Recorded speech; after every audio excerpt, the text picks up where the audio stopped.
Hi, how are you? I'm Anthony from Cypher House, and today I'm back with some more Puzzle Potluck 4. I promised that we would start off this stream with checking out and investigating this murder. Yeah, Timmy and Tommy. Okay, yeah, this is different. Guesses. 16 remaining. Okay, I'm not being timed. I assume that this is going to be a pair matching thing. So what do we have here? Cat with orange stripes. Dime with a lot of stars. It's probably not going to be as easy as matching just like two like images. There's probably something funny going on here. There we go. All right, let's keep going here. Ah, there's our dime with stars, so that goes there. Okay, so maybe it is as easy as matching. Oh, where'd they go? What? Oh, no. I was kind of hoping that they were going to remain face up and that I had been successful. Let's go through here. What is that? We've like locked up our bread. Chain bread. Oh. I'm seeing something. I'm seeing stars and stripes. Nickel and dime. I think these make pairs that way. So if I go stripes and stars, does that work? Do I have to do them in order, stars and stripes? Ah, I see. So that's what we're doing. Oh, bread and butter didn't work? Oh, I ran out of guesses. Okay, so even... I see. It uses up my guesses even when I do that. Okay, so we gotta start over. I'm assuming there's going to be new images, but at least we know what we're doing this time. Alright, let's see. We have our nickel fire. Burn nickel. Hey, nickel and dime, we got one. Off to a great start. So I have 3 guesses. I have to get these right. I have to get these all right. So, ball and chain is a first part, so I don't want to try for that one. Cut and paste is a part 2, and crash and burn is part 2. So I want to pick one of these 3 and hope that it's the beginning part of one of those. As the ball and chain. So there's just no way. So at this point, I probably have another pair over here, but I don't think I want to take it yet. I think I want to use my guesses as best as I can to reveal this other stuff. Fire nickel, burn nickel. Have I already done nickel and dime? I haven't. Do I have a dime? I do. Okay, there we go.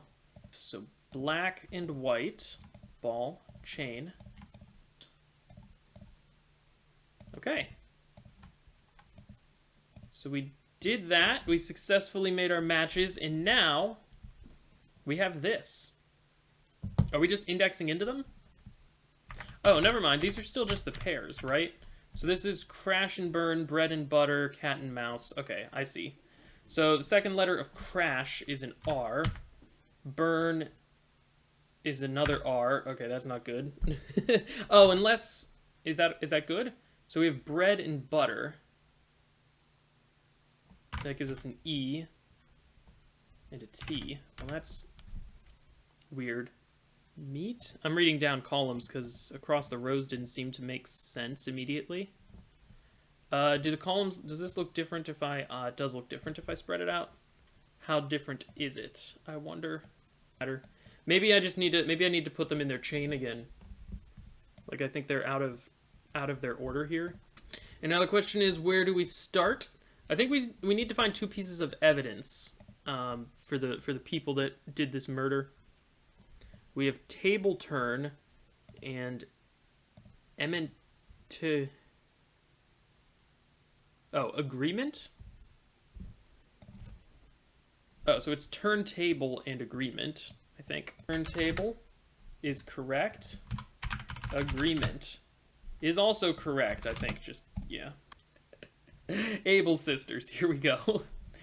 We have 2 puzzles. It looks like we have cross-stitched garments and assorted pieces. Able sisters were arguing over what type of material to use for their next line of clothes. Sable preferred natural fibers, but Mabel insisted that synthetic were better than the originals. If you examine each sister's imported materials separately, maybe you can help them find some common ground. I don't see bamboo, so this is making me think that maybe they're worming their way through here in some interesting way. I'm just going to check one or two more just to make sure I'm not blind, like Quiviate. Quiviate certainly... We almost have that here. We have Quiv, I... Let me try another one. Spandex has an X. So here's like Endex. So where's Spa? So there's a chance that this is a part 2 puzzle and that I can't do anything here yet. Okay, before I put too much time into grinding away at this puzzle, I'm going to take a look at the other Able Sisters puzzle and see if it makes more sense that that could be the part 1. Because if this is a part 2... then obviously I can't do very much with it. Assorted pieces. Every piece is on an edge of the board. Oh, well, this is just the part 2 for that crossword puzzle, or the part 1? So we have this puzzle. Like I said, it's a chessboard, and we have our different pieces. Here are different chess pieces. Every piece is on the edge of the board. Every piece threatens and is threatened by exactly one other piece. The knight is on is not to the right of the file the queen is on. The knight threatens 3 squares. So in order for the knight to threaten 3 squares, it has to be directly next to a corner, right? Okay, I think saying that the pieces are white is just giving us the... Because I was just thinking, like, couldn't we orient the board in 4 ways already? But I think telling us that the pieces are all white specifies which direction the pawn is moving. And so that... I still feel like we would have right and left symmetry, wouldn't we? Oh, well that's... Okay. So the knight... These two... The knight not being to the right of the queen... and telling us that the pieces are white specifies, but the telling us that the pieces are white specifies the top bottom of the board, and telling us that the knight is on the one side of the queen specifies the right left of the board. So we should only have one orientation here that's going to work out. Yeah, I think literally the only thing that can threaten the queen is the knight. Right? So like if the king can't threaten the queen, pawn can't threaten the queen, rook and bishop, yeah, so the only thing that could threaten the queen is the knight. So this was my next thought.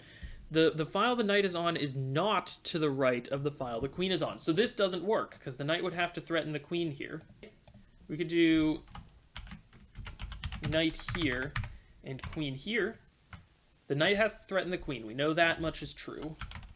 And so if that's the case, no matter where I put the knight, the queen is going to be around the corner. Like this. But now if I want the pawn to threaten the knight, then that means the pawn also has to be around the corner, which means it's threatened by the queen, and we've made a small circle. So the pawn can't be the one to threaten the knight. The pawn has to threaten the rook. Let me highlight all the spots where the knight could go. So one of these spaces is the knight, and one of these is the queen.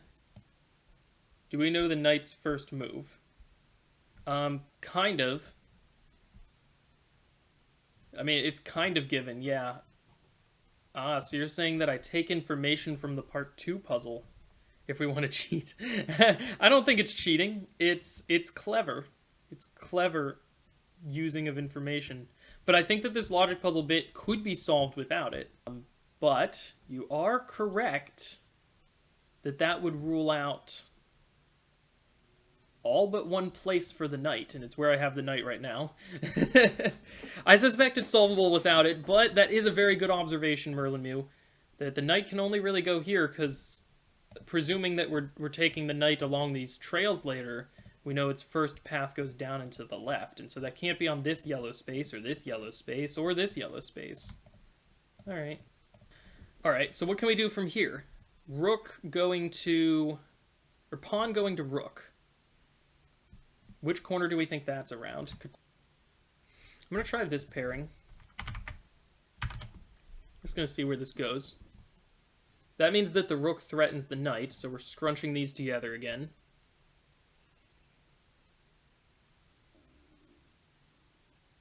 So do we want our bishop to threaten the pawn? That would put the bishop over here.